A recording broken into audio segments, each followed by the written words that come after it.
The National Chief of the Assembly of First Nations is raising concerns about the investigation into her alleged workplace misconduct. Specifically, RoseAnne Archibald calling out who is leading the probe. Hilary Johnstone in Ottawa with the very latest in the news CBC News has learned. Good morning, Hilary. Good morning, Heather. Well, RoseAnne Archibald is calling out this investigation because the investigators here are not Indigenous, and she is raising concerns that that could lead this investigation down, quote, a colonial path. So all of this has been now obtained. It's in a memo that had been marked confidential, but CBC News has obtained that memo. Our thanks to my colleague Olivia Stefanovic here for her reporting.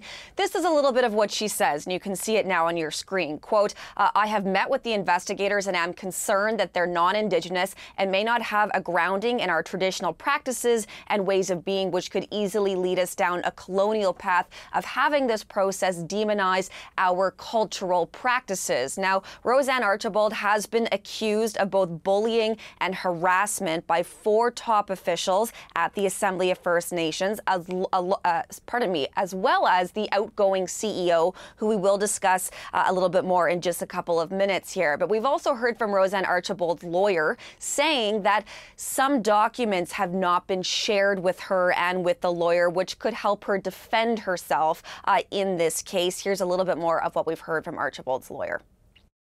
There is an Indigenous way of resolving these issues. Individuals who come into contact with the AFN should have some level of training. Now, this memo that has been written that was confidential is in response to a video that was played in Ottawa back at the beginning of December. This was at the AFN's last special Chiefs Assembly. So at their meeting, it was a video that was produced by a lawyer from this outside firm that the AFN has hired to investigate some of these allegations. In this video, this lawyer makes claims that Archibald had not been cooperating with investigators, that she had not sat down for an interview, despite repeated requests to do so. So Heather, really just sort of the latest chapter in this ongoing story. But of course, the headline here this morning is that RoseAnne Archibald is saying that she's afraid that this investigation is going down, quote, a colonial path. But there is more upheaval to talk about, Hilary, because the CEO of the Assembly of First Nations has announced her resignation, and she was one of the complainants. So what is the story there? So this is Janice Chevalier, and as you say, she has resigned. This is all detailed in an email that, once again, CBC News has seen. There is no reason stated in this email for why she is resigning.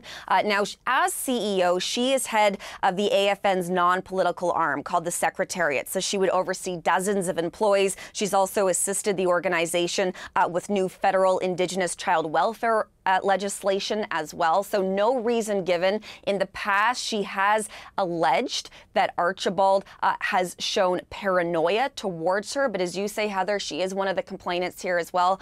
So lots to be watching for in the weeks and months to come. Hilary, thank you very much. Hilary Johnstone from Ottawa.